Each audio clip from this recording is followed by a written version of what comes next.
So that let me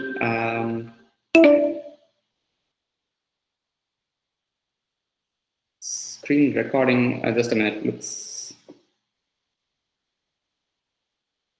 okay. Looks like I'm not having some permission for screen recording. Just a minute.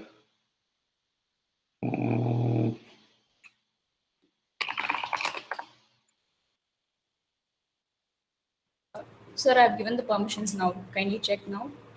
Oh, yeah.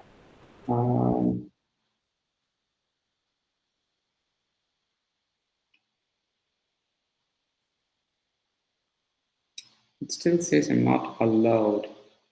Let me quickly drop and join back. Just a second.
Can you see the slides?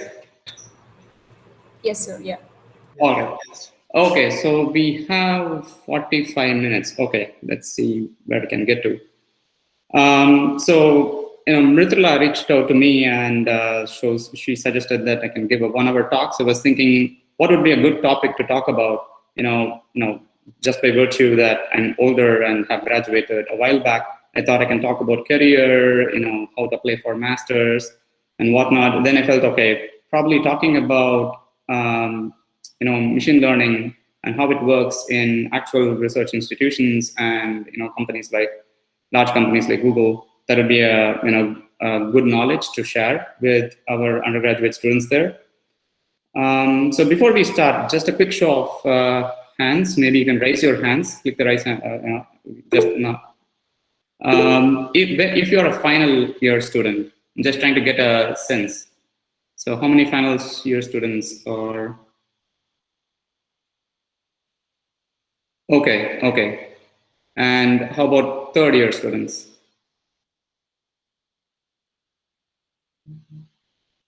Great, okay. And second years? Any second years? All right, this is great. Okay, looks like we have a lot more second year students. Okay, let me change the content accordingly.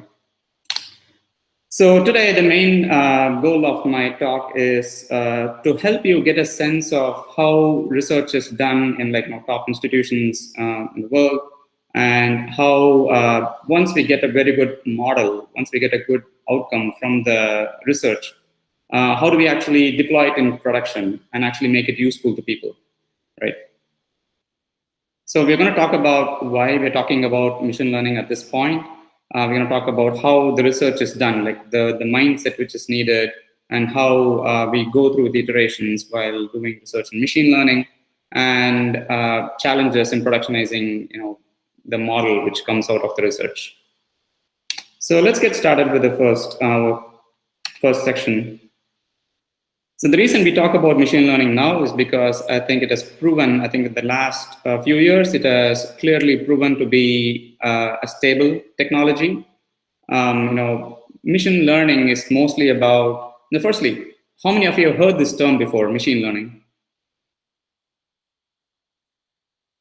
Okay, can one of you give like a one-line definition of machine learning?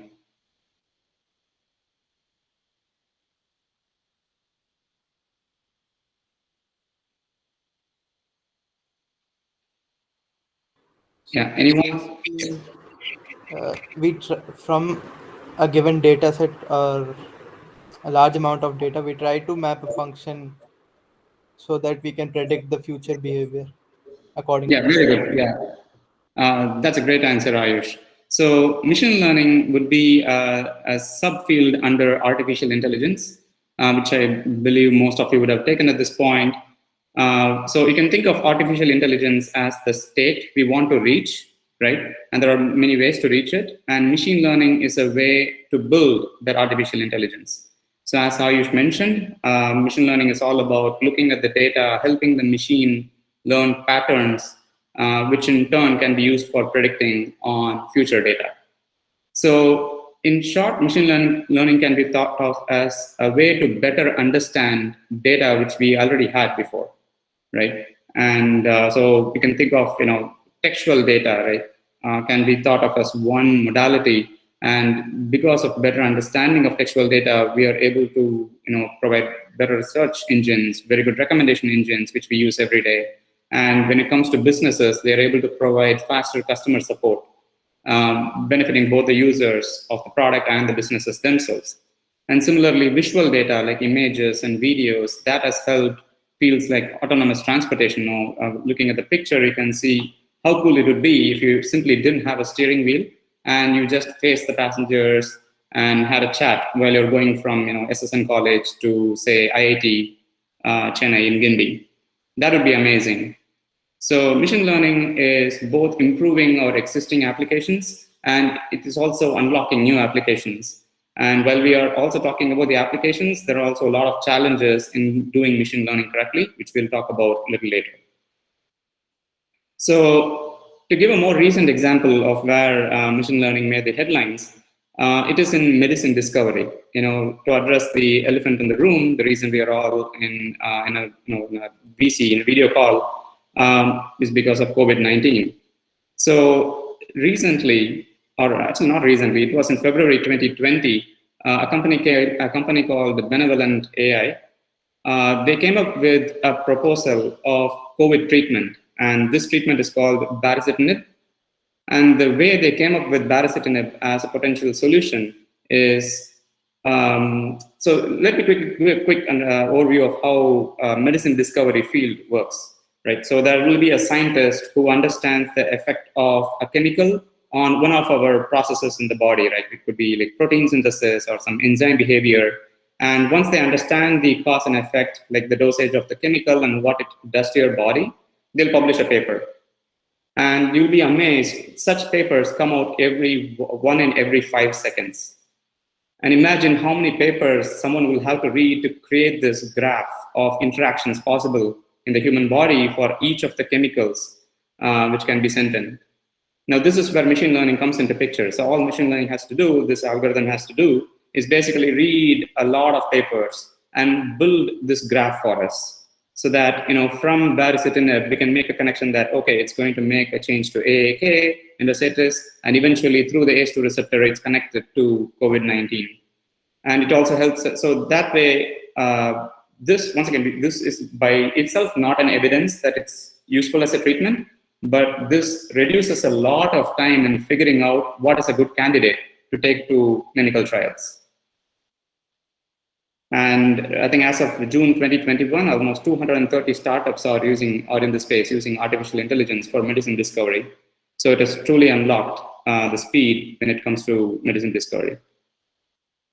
So this wraps up the first section of the talk. So any questions on this, like why we are talking about machine learning now?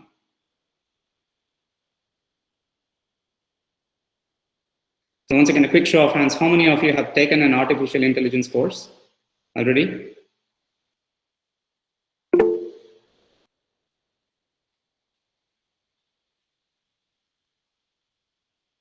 Okay, so roughly like five out of the 40 people here. Okay, 5 of the 50. Okay.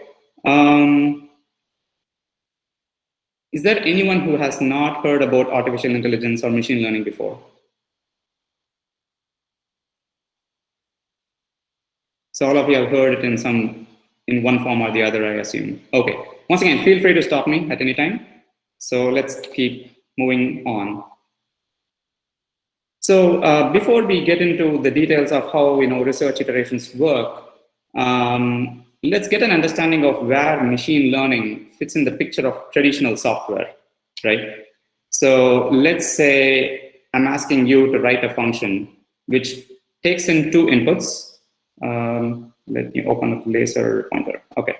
Which takes in two inputs, A and B, two integers, and then it has to output the sum of those two numbers, right?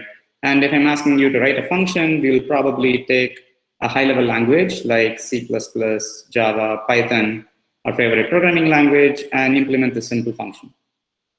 Now, this is one function where we know exactly what to do, right? Given 10 and 20, if I have to get 30 as output, I know it has to be addition, right? So I was able to come up with this. But the same thing, if I want a machine learned function, if I peer into that machine learned function, it will basically look like a bunch of floating point numbers, right? Now, taking A equal to 10 and B equal to 20 and applying it through this machine learned function would give me 30 as output. So this may be counterintuitive to begin with, but this flexibility allows us to explore more options. So let's see how this, this bunch of floating point numbers, these 25 floating point numbers came out to be, right? So remember that the task we are trying to solve here is addition, simple addition, right? So instead of telling the model that, hey, I'll give you two numbers, you need to do addition, all I'm going to give the model, or while training the model, is basically two inputs and its corresponding output. I'm not going to tell it what it is, right? So all I'm going to give the machine learning model is two inputs, 0 and 13, and the output is 13, and 6 and 4 and 10, right? We know that 6 plus 4 is 10, but the model does not. The machine learning model does not. And 14 plus 16 is 30.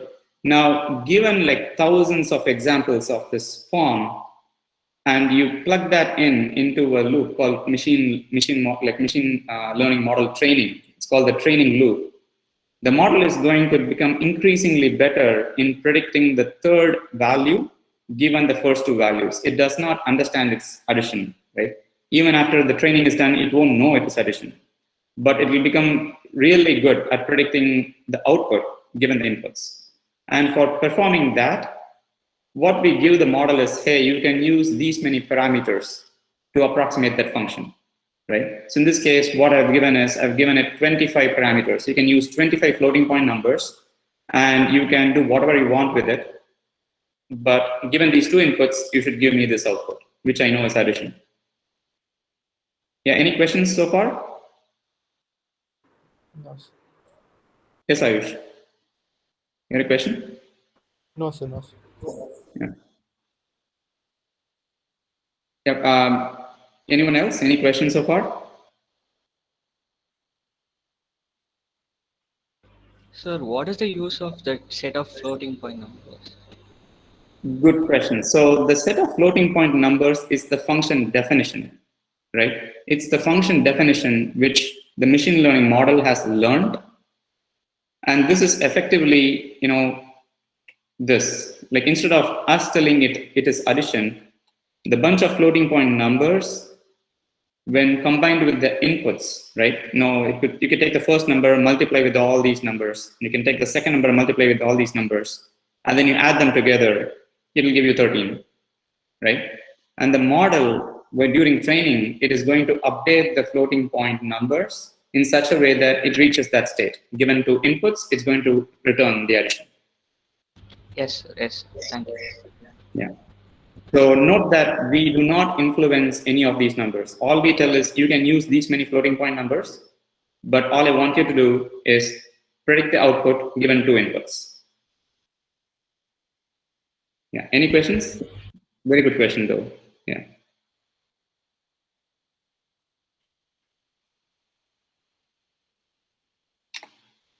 Okay, so let's ponder on this a bit, right? So I told that you can give like thousands of examples to the machine learning model, and then it's going to approximate it, right? Now, what this enables is that even inputs which we were not able to process on previously, with the help of machine learning, we can actually solve those problems. Imagine that being able to show an image and then ask, is this a stop sign or not? and showing like pictures of retina scans and asking if this person has retinopathy or not, or showing movie reviews and asking if this movie shows a positive or a negative sentiment about the movie, right? And also other modalities like speech, right? Given a speech waveform, what was the actual text that was uttered? Now, these are problems which are very hard to solve using traditional software, right? Imagine being able to write like while loop or if-else conditions or any symbolic programming language for that matter to solve this, right? It's very, very hard. And even if you can solve it, being able to solve it with a high accuracy is very hard. So these are the kind of problems with which the recent machine learning techniques have been able to solve. Any questions so far? So now next comes the more interactive part. Let's take a simple real world example, right? Let's say that you are the Hotstar company's engineering lead, right? And you have been assigned the task of improving this top picks for you section, which you see at the top, right? So as you can expect, topics for you should be the set of movies which you have not watched, but which are likely to be good movies and which you will like, right? And to improve this, there are many ways to go about this, but let's assume that we have to do this with movie reviews, right? So you can see we have like Bagi and what is this, Tanha, Houseful, Mission Mangal. These movies are going to have reviews in some website, right? And just looking at those reviews, we should be able to get a sense of, okay, this is a good movie, but the user has not watched it. Let's just suggest them. So this is one way of improving the quality of this topics for you section, right? Cool. So now let's take step by step into how we can go about solving this problem, right? So what you're seeing here is a tool called Notebook. It's specifically called Colab Notebook. And what you're seeing here is you don't need to understand all the cells which you see here, like all the code which you see here, but let me give a quick introduction. So this is basically Python program, right? So before that, how many of you know about Python notebooks already?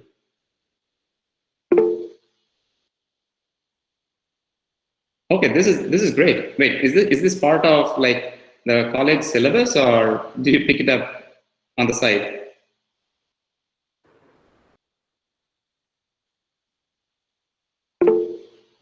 Syllabus, that's amazing. That's amazing. I'm really proud, actually. I thought this was more of a recent thing. So it's great that we are having this as part of the syllabus. This is great then. So you know this. That makes my life a lot easier now. So all I'm doing here is importing a couple of libraries called TensorFlow and Keras. These both are machine learning libraries. Once again, you don't need to know the details. By the end of walking through this notebook, I mainly want you to understand what is the mindset you should have while going through solving a problem using machine learning, right? AKA doing research in machine learning. So first, we're going to need a data set, right? I mean, if you remember, we have a bunch of movies. We need movie reviews from somewhere. In our case, we're going to start with IMDb, right? Our favorite place to watch movie reviews and cast and whatnot. So we have downloaded the movie reviews data set. And what we are seeing is that we are having 25,000 movie reviews, and we have 12,500 of them are positive, and the remaining 12,500 of them are negative, right?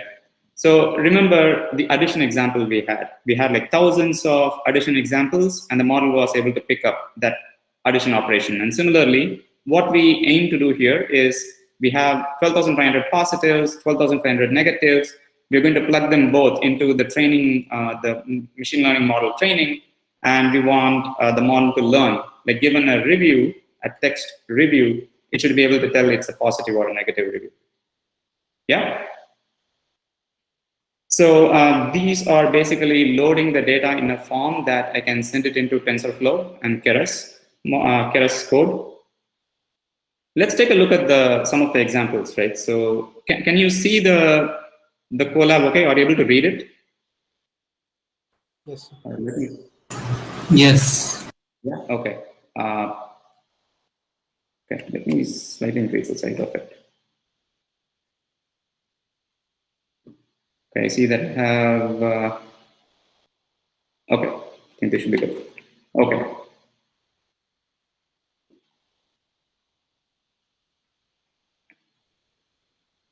Okay. Cool.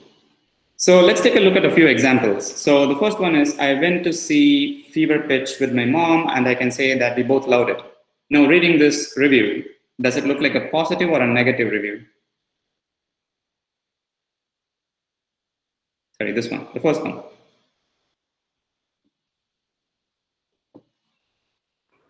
Positive. Yeah, positive review. So we're going to use the label 1 for positive reviews.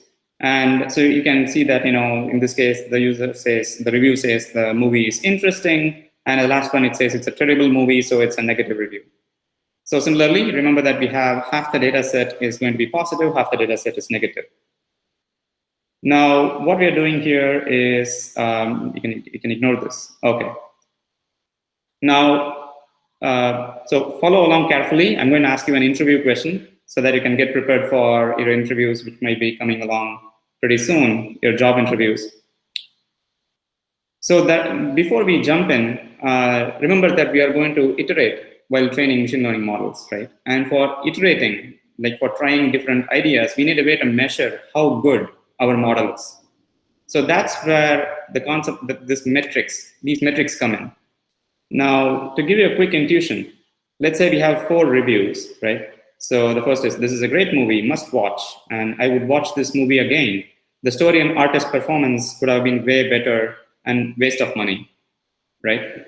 What should be the labels for these 4 reviews? 1100. 1100, right? Yeah. Anyone has any questions on this? Are you able to follow along? Okay. So there we go. So we have true labels, which is 1, 1, and 0, 0, right? And this is the function we are going to implement. Get predictions, right? So the get predictions function is going to get all the reviews, and you can do whatever you want with each of the text reviews. If you remember, each review is going to look like a text like this, but the function should return a list of sentiment predictions, right? It's a good movie, you should return 1. If it's a bad movie, it should return 0. So let's say that we're going to return all ones. I'm actually running this. And this is how we're going to define the metric, the accuracy metric. The accuracy metric is very simple, right? It's going to get 2 lists. The first list is the list of predictions, which either my code, my traditional software, or my machine learning model is going to output. The labels are the true labels, like the real sentiment shown by that movie review.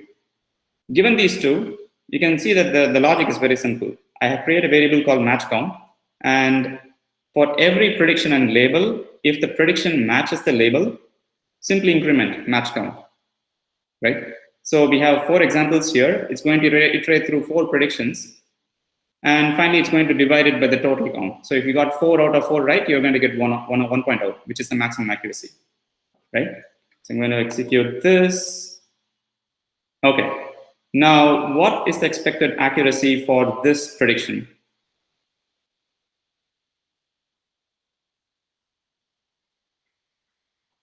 %50. 50%? Yeah.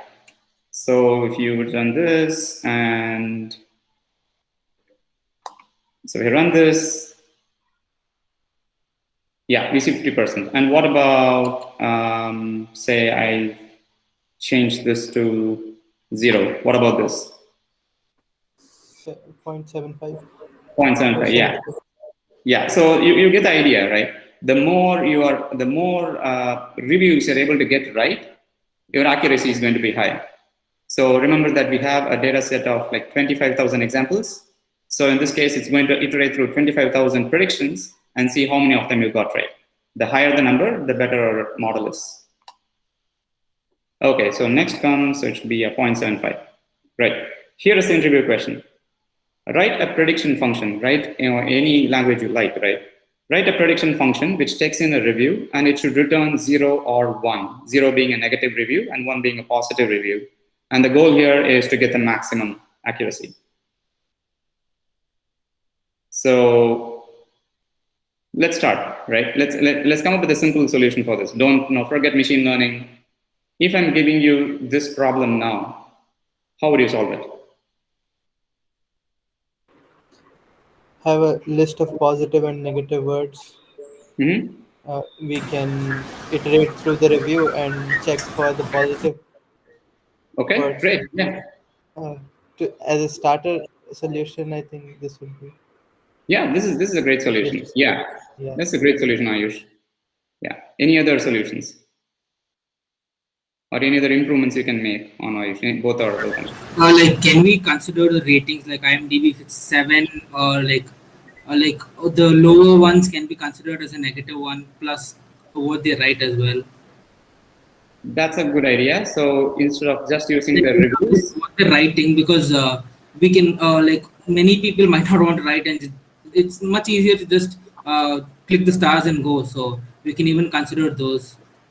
right? That's a very good insight, Aman. So people leave a lot of ratings than reviews, and writing reviews work.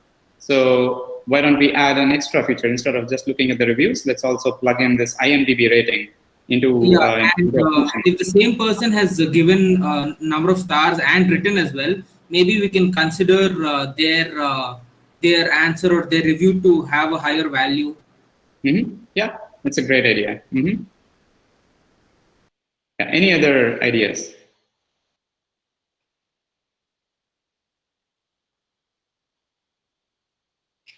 Okay, so let's start with the first solution. And interestingly, what Ayush mentioned was also what I thought about as well. So what I did was, I came up with a bunch of positive review words and negative review words. And all I did was basically, splitting each review by space. Can you see the code properly? Or do I have to? Yes, oh, okay, perfect. it's visible. It's visible. Okay, so I basically split every review by space and I create a bunch of words. Let's see if I can pull it out. So all I'm going to do is, if the movie review has 1 as the label, it's possible that, it's more likely to be a positive intent, right? So if you look at the top 100 words, and if you just skip through the and all these common words, you'll be able to find out the word like, right? That's a good indication that the movie review is positive. So I collected like a set of words for good words and bad words, and my function is very simple. Go through the review, and if the word has at least 1 good word, just return 1, right? Don't even read the rest of the words. You hit the first good word, return 1. If you hit the first bad word, just return 0, right? A very simple implementation. And so when we do it, what we see is, these are the target labels, the first 5 output labels, and this is the first 5 prediction, and it already looks pretty bad. Can you quickly tell from these 5 inputs what accuracy it is? What's the accuracy of my predictions? 20%. 20%, correct. Yeah, it's 20%, only 1 hit out of 5. But once again, this is just the first 5. So it turns out when I calculate the accuracy on the full set, we are getting 0.58, right? So this is what we call as the baseline, right? We clearly understand what the function is doing, and when it wins or when it fails, we clearly know why it won or failed, or why it did well or did bad, and that gives us a 58% accuracy, 58.7% accuracy. So how can we improve this? Clearly the best accuracy is 1.0, right? So how can we improve this?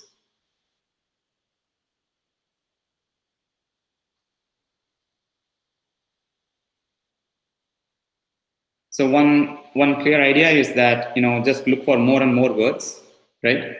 And just expand the set of good words list and the bad words list. Now, taking this to the extreme, it would be great if we can learn a sentiment value for every English word in the review, right?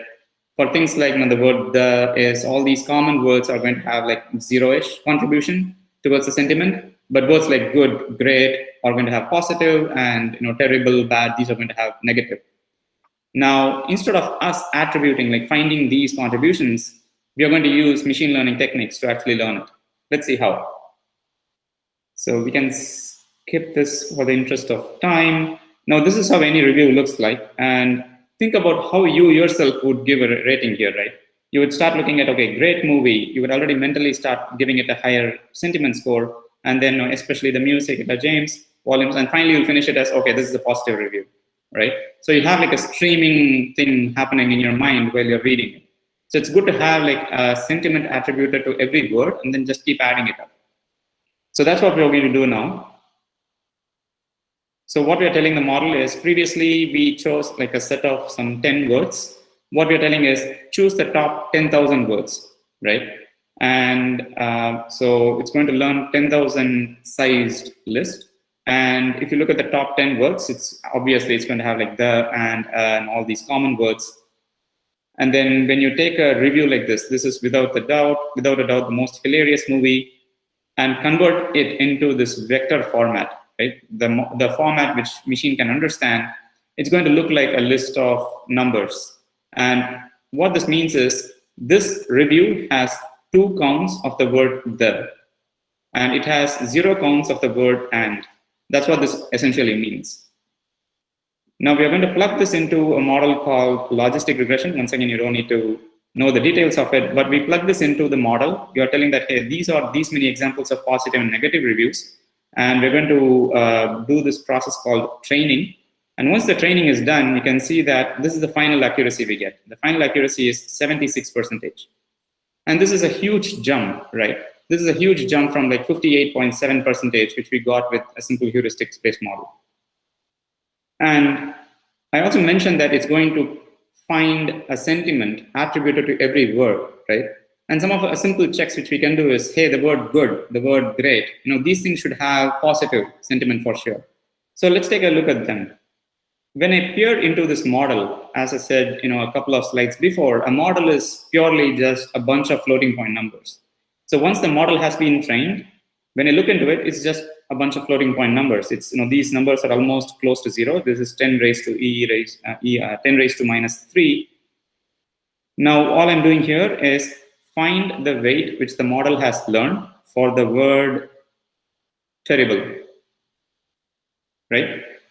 And you can see that it has learned a negative weight. I mean, I did not even tell the model that terrible is a bad word, right? And it does not have any other source. All it saw.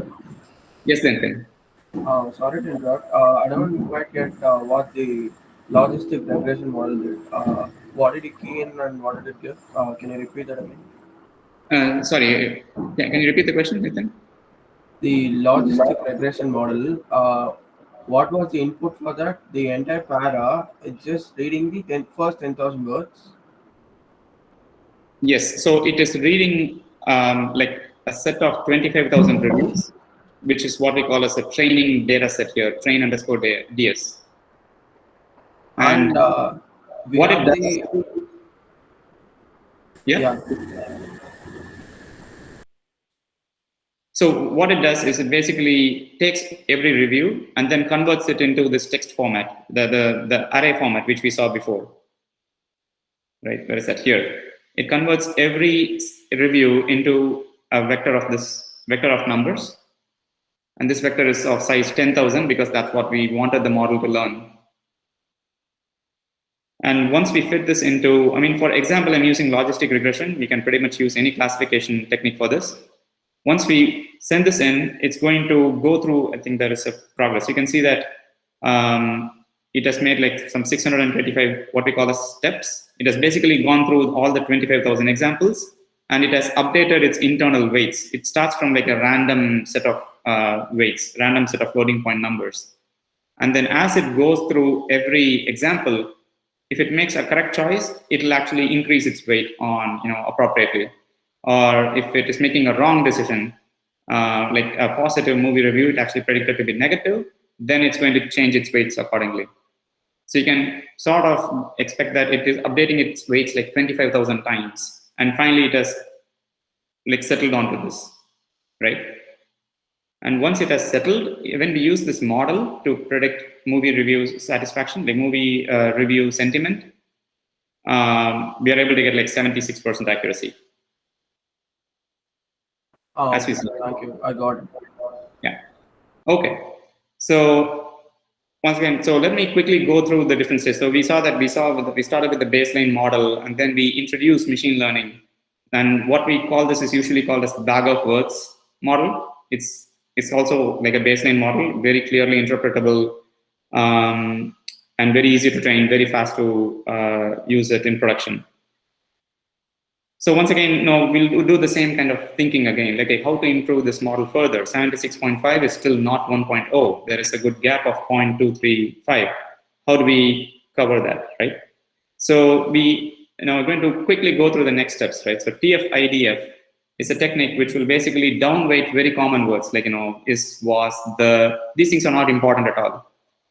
So it turns out if you just downweight those things, you can push your accuracy to 85%. Just by downweighting non-useful words in your machine learning model, that alone is pushing up the accuracy to 85%. Now, let's assume that we are going to slowly increase the complexity of the models which you're going to use. So the next step would be to use a deep, what we call as a neural network model. So how many of you have heard about this term, neural network?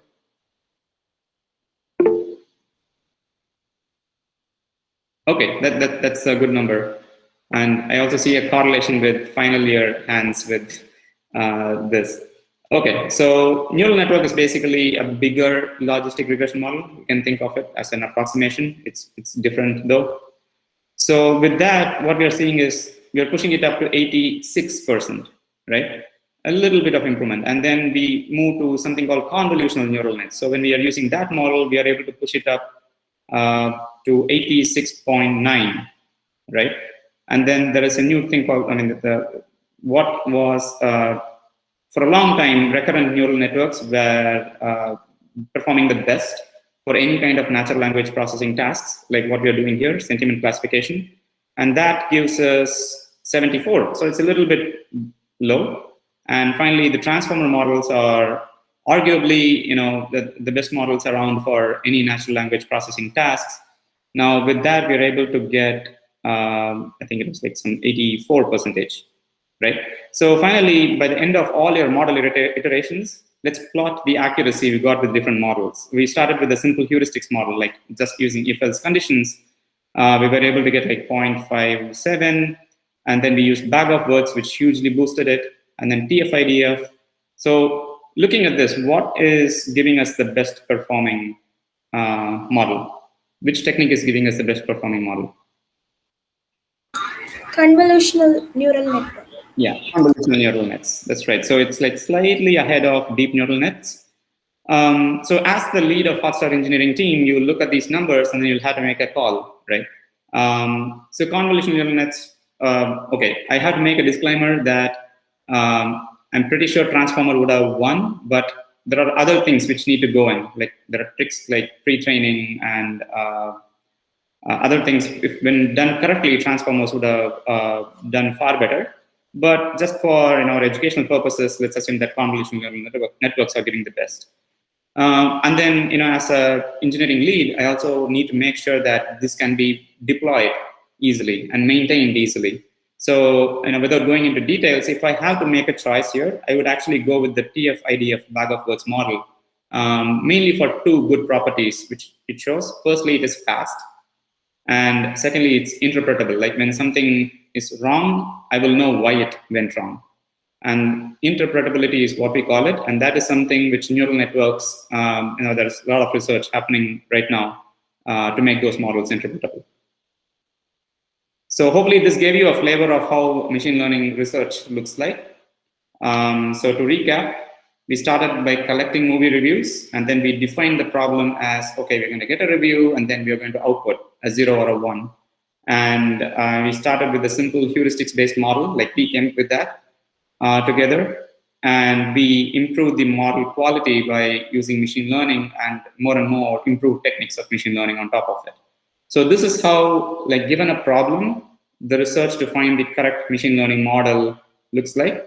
And also what we iterated on is just one part of machine learning research. This is purely just model architecture, but there are many other things that goes in this, like better data collection, data filtering, cleaning. There are many other things that can be improved in parallel.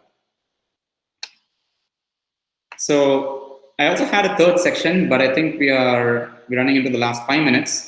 So let me directly go to the end and open it up for questions. But this section is mainly about productionizing, like deploying the model so that it can actually be used by people. What we have been discussing so far is just the technology, right? Remember that the original problem we want to solve is to have better top picks section, right? Top picks for you section. So the real value is people actually liking the recommendations which you're giving on your product and actually watching them for a long time. That's the actual metric. Now, what we solved was like a sub-problem under it.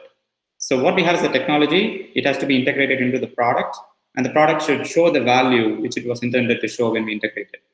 So there are like steps before the high-quality machine learning model which we built can be useful to people. So that's what this section is about. But in interest of time, I'll actually skip it for now. But I'm happy to take questions on it. So ultimately, I think the main takeaway I wanted you to have from this is that machine learning is going through an exciting time. Lots of good research coming out and lots of interesting problems getting solved. It has its downsides, so it's not like this hammer which can solve everything. Like any other technology, it has its good and bad sides. That is exactly why we need like bright minds to help solve those challenges and take it to the next step. So the TLDR is that consider pursuing research, building infrastructure and applications to solve interesting problems using machine learning. It's a great area to be. So with that, I'll open up to questions. I think we have like 5 minutes. So. Hi all, you can share your questions here. I've brought the link, Slido link in the chat. Drop your questions there. Interesting. So can I present it? Yeah, sure, sir. You can. Okay. Oh, interesting. Or I was yeah. Okay, I never knew about this. This is nice.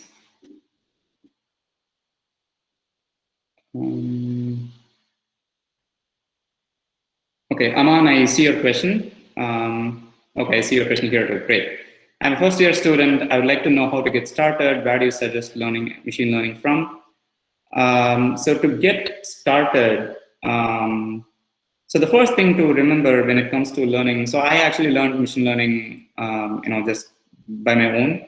I did my master's in distributed systems. I joined Google, and then I picked up machine learning on my own.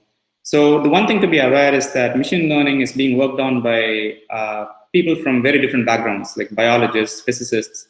So you will actually see a lot of terminologies meaning the same thing. So it might be a little hard to go via blogs. So what I would say is first take up like a course, right? Probably, like standard, if you're going to have the course in SSN College as part of the syllabus itself, definitely take it. We have really good professors, so make sure that you understand the foundations very well. After that, to get practice, I would suggest participating in challenges like Kaggle or any other online data science competition. So you'll also see like solutions to the problems posted there. So that way you can actually solve problems, and then you can actually go deeper into like the science backing those techniques. And that's a more fun way to learn machine learning. Okay. So Pavitra's question is, what is supervised and unsupervised in machine learning? So this is a good question. So what we covered today, like the sentiment classification problem, would fall under supervised machine learning, supervised learning problems.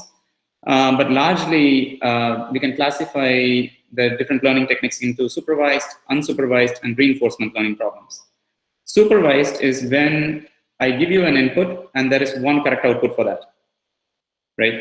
Like sentiment classification, or whether given an image there's a stop sign or not. There is one correct answer for this, and that answer is also present, and we can train from it, we can learn from it. Unsupervised is when you are given just the reviews, right? And you have to learn a pattern among them. Say, movies which have similar reviews need to be clustered together, or similar reviews, or reviews which look same or using the same kind of words, they have to be clustered together.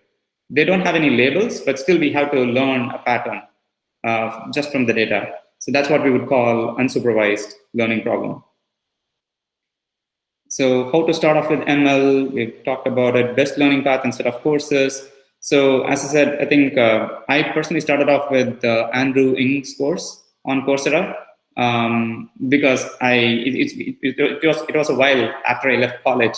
So that's why I had to take off a new course, but I think we have a great course in our college itself.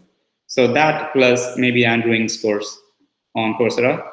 For the topics problem with a clustering algorithm on the word vectors obtained from the review, so that similar movies are clustered together, help absolutely. So the point here is, I think, a little bit maybe advanced. Using a clustering algorithm to cluster movies similar to what the user has already watched and liked, and suggesting those movies to the user, that's a great way to improve the topics section. And between different ML models that you showed. So difference between the different ML models. Okay, so the difference is the number of parameters and how they interact with each other, right? So the first model simply had like a list of like some 25 weights, right, in the slide which I showed. It simply had 25 weights. And the main difference is that, they can multiply, you can add them. So it's basically about how those different weights interact with each other. That was the main difference between the different models which we saw. Okay, I see a new question. How useful is MATLAB in building models? MATLAB is a great way, I think, but arguably Python is the most widely used language when it comes to the machine learning community, at least to my understanding. MATLAB, maybe you can test out ideas, but taking it to production, I don't know how the support is. But definitely, it's a quick way to get an intuition.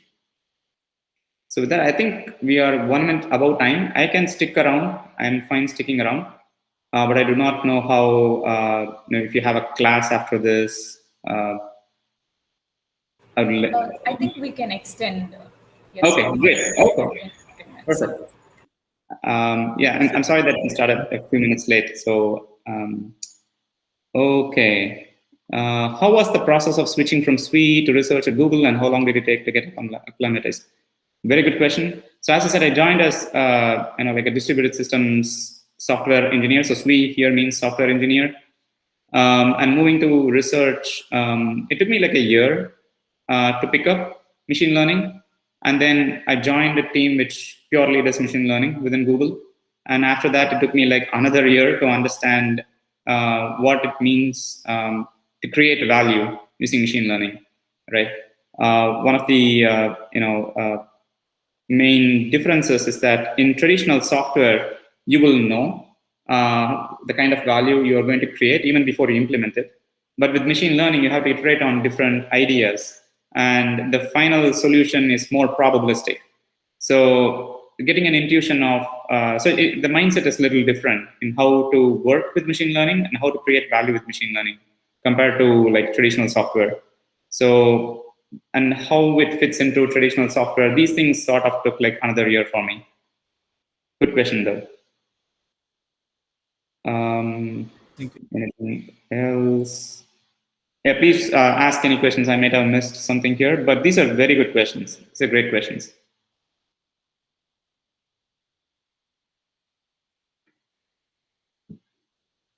Yeah, any other questions from the audience? I think we are gone through the Slido questions. I could see 2 new questions. Can we have one more session on deployment of ML models? That is one question. Sure, yeah. It's not that big, but yeah, sure, why not? And yeah, maybe I can work with the student chapter to find another time to talk about deployment. And what does Google look for in new recruits in fields like ML? Okay. That's a good question. And feel free to ask any question. I'm just an alumnus, right? You can ask questions about the talk. I'm happy to answer, or any general questions like this too. So what does Google look for new recruits in fields like ML? Not specifically. So I actually take interviews for different levels in Google engineering levels.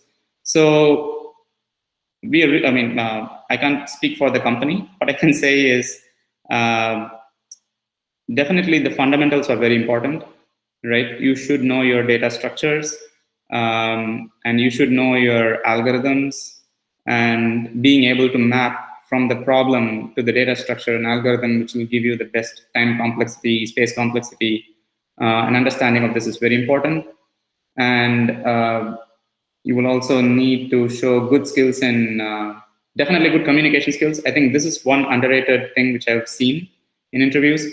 Your undergraduate time is the best time for you to up your communication skills, right? So it's one thing to say what you want to say, and it's completely different thing to communicate, right? Remember that communication is about changing someone's perspective, right, on something, or adding value to what they already know. So communication, definitely focus on it while you're in undergrad, while you're in college. SSN is a fantastic environment to be for that. But when it comes to technical, as I said, data structures and algorithms, definitely know the basics.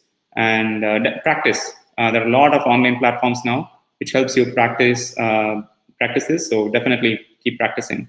And then when it comes to machine learning, it comes on top of these fundamentals, right? So it's not like you can pick up logistic regression and forget what data structures is. Machine learning is very heavily tied to software engineering. So what I'm talking about is the ML SWE role.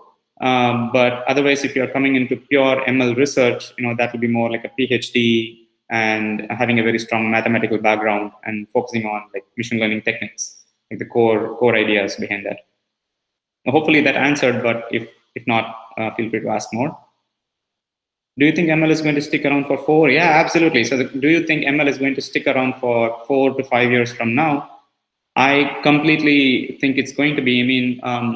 Remember that software engineering as a field took like 50 years to be where it is right now, right? And we still need software engineers, right? And we can call a field to be gone when you really don't need people to do it. And I think machine learning is in a very beginning stages. And it's going to stick around at least for I'm not like a prophet, but to my understanding, it's going to stick around at least for like 10 to 15 years. The form it is going to be present might change, but as a concept, it is going to stay around. This was really good. Another session, okay, deploying, yes, I said, I'll talk to the student chapter about it. What happens when I put in sarcastic comments? Very good question. What happens when I put in sarcastic comments in the review? How does ML process it? So this is hard even for state-of-the-art models now. No, I talked about transformer models. I've seen papers which are still like research papers which still struggle with sarcastic comments. Usually, by looking at the entire comment, if a human can find sarcasm, a well-trained machine learning model also can find it. Right? But it has to look at the entire comment, and some other part of the comment should hint that this word is, sarcastic. So, but very good question though. A simple bag of words model cannot find it. For it, if the word terrible is present, it's bad, and if the word great is present, it's good. Good question. Can I get the resources to the code we used? Yeah, I can share it. So how do I can send the link to. Yes, sir. I'll get it through mail and I'll share it with the students. Great. Yeah, I can send the poll out. Yeah. I think we have gone through. These are great questions. Any other questions? If we have more time, I can actually do the deployment section right now, but I don't know how much time we have. I guess people have classes to go to.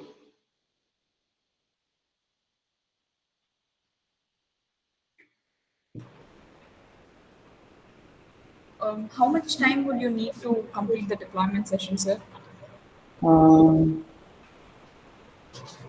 Maybe like 5 to 10 minutes. Yeah, that should do, I guess.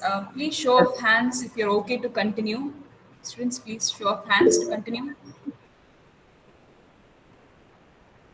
Okay. Yeah, there is a lot of show of hands, so I Yeah. guess we're good to go, sir. Yeah. This is great. Okay, because my understanding is that only final year students have some leeway, have some free time, but other classes have like back-to-back classes. So that's why I wanted to check. Okay, so let's get back then. Where were we? Okay, we were here. Challenges in productionizing ML. So we were here, right? So we have a very high quality machine learning model. We have a sentiment classification model, which looks at reviews and predicts sentiments well, movie sentiments well. But the machine learning model itself, like this logistic regression model, which we built, that itself is a very small part of the entire system. You can see that. Now, this is from this paper called Hidden Technical Debt in Machine Learning Systems, a very famous paper in the area of how machine learning model fits in this entire picture of a product. So the machine learning code needs to have other supporting systems around it. You need to collect data for it. You need to make sure that it is clean. You need to make sure that you're extracting correct features for it. You need to make sure the inputs going into the model, outputs. There are like a bunch of things that need to be around the machine learning model so that we can actually use it properly. Okay? Note that even this huge picture does not talk about the actual product, right? The topics for you product. So this is still just the machine learning system. So my goal here is to help you understand the kind of challenges you would face when trying to productionize a model, right? When you're trying to productionize. So before we get into that, how many of you understand the word production? Like when something is in production, can someone give a definition for that?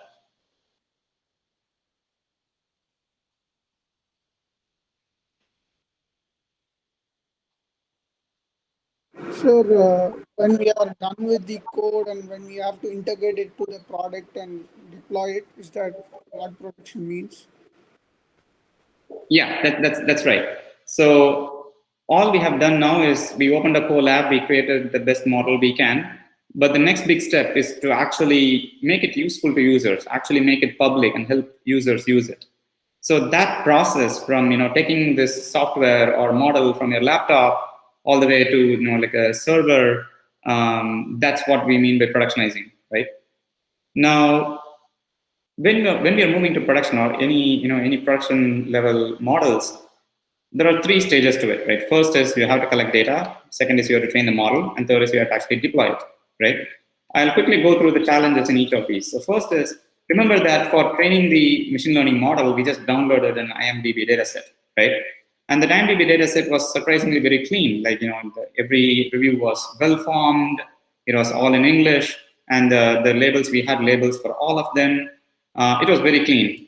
And the problem is also like a closed problem. You take a data, you learn, you deploy, and you're done. But real-world problems, the real-world data is always changing, right? Think about this. Even the same movie sentiment prediction, right?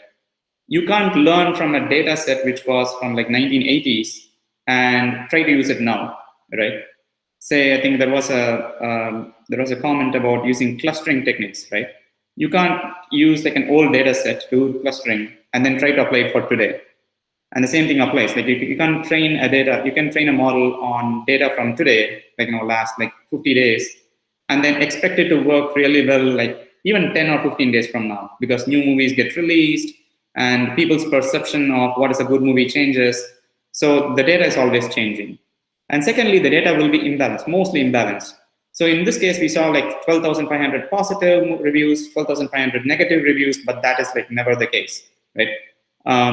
Take examples like, even movies, right? I think most of the movies are bad, I would say. So you would see like, some 22,000 bad reviews and like some 3,000 good reviews.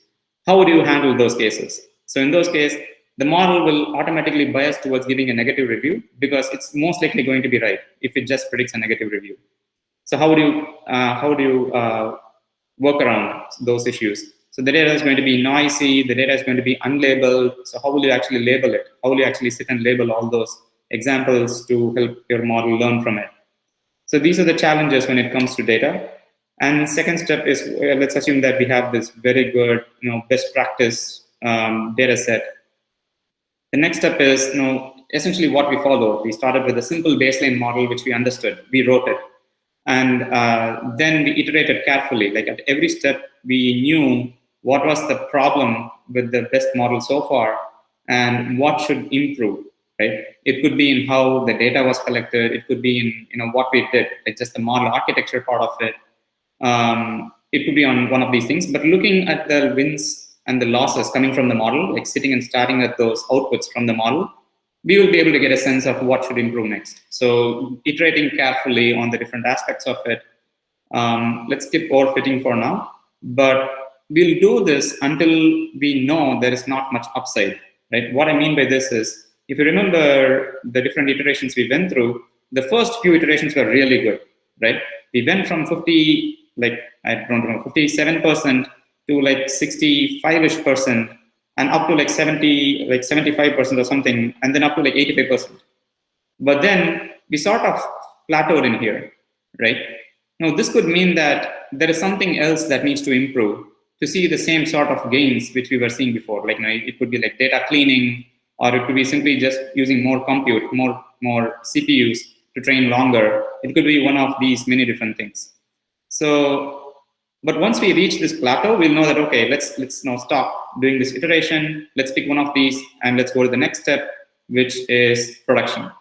Okay. So once we have a really good, like, 88% accuracy model, in our case, the TF-IDF model, there are different ways to productionize it. You can traditionally just put it in a server, open up like an API, people would call it, like from a mobile app or something like that. You can directly put it on their mobile app so that the data is not coming out of their phones. You can directly put on the browser, so it will run in JavaScript. So there are different ways in which we can deploy, and the use case, it's mainly driven by the use case, right? So if you look at the news, you'll actually see a lot of interesting news coming around this as well. And in any case, however we deploy this, the most critical thing when it comes to production is, after you deploy to production, you have to keep monitoring the inputs going into the model, the outputs coming from the model, and also the final effect we would like to have on the product, right? When I added this model to the topic section, did it really improve the quality of the suggestions which we made? That is the ultimate value we want to come up with. So we have to monitor that too. And so monitoring is like key when it comes to productionizing the machine learning models. So that's pretty much it. That wraps up the best practices and challenges when it comes to deploying machine learning models. Any questions?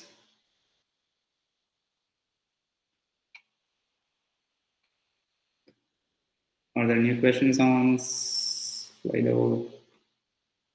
Okay. Is your research mostly based on Google's products and services? Does it involve more towards development towards AGI? My work is not towards AGI, and I don't even know how we would get to AGI. So mine is on Google's products and services. Yeah.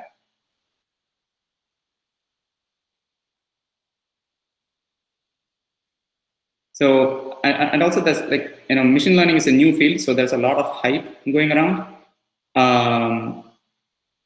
To my knowledge, it's not like tomorrow machine learning is going to wake up and conquer the world.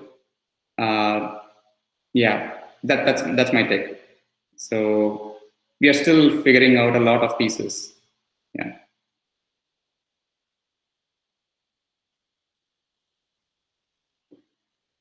Okay, more questions. Can I share a bit on your master's journey? Okay, I believe it's from final year. Okay. So when I was in my final year, I saw, not even final year, in my third year, I see a few of my friends, picking up this Barron's book and reading for studying for GRE. I actually didn't know about masters. I come from from like a little town, my exposure was a little low. So I got to know only about masters only when I reached third year. On fourth year, I decided that masters is like a thing I want to try. So after completing graduation, I worked for like a year in eBay in Bangalore, which is like part of the placements And I think the quality of the companies which comes to SSN, definitely try to leverage it. The really good companies come to SSN College. So after a year of working in eBay, I wrote, GRE, and even while working in eBay, I developed an interest in distributed systems, like how to solve problems at scale and how to implement distributed systems correctly, so that we can solve like previously unsolved problems. So my thesis is on distributed systems. I also worked a bit on social network analysis while I was in master's. I did my master's in UC San Diego.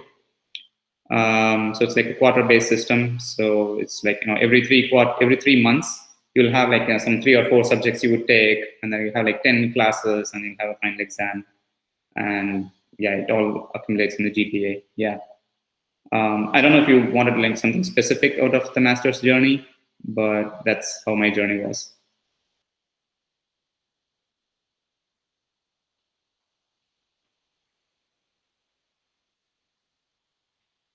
Cool. Any other questions?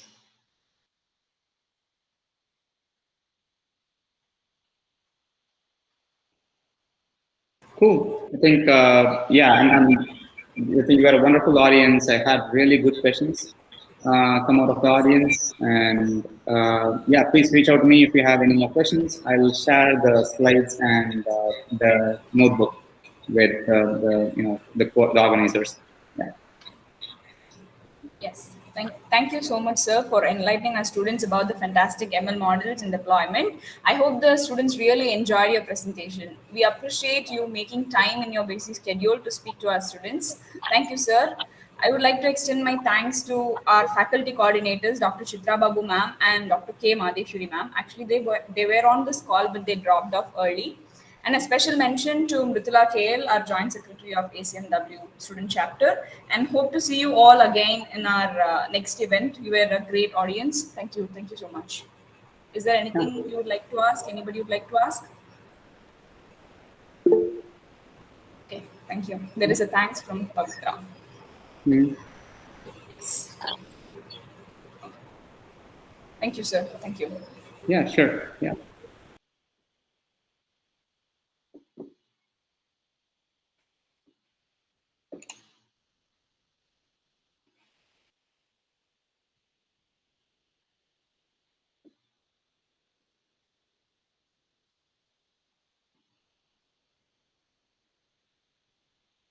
Yeah, I'm usually the last person to leave whenever I'm presenting.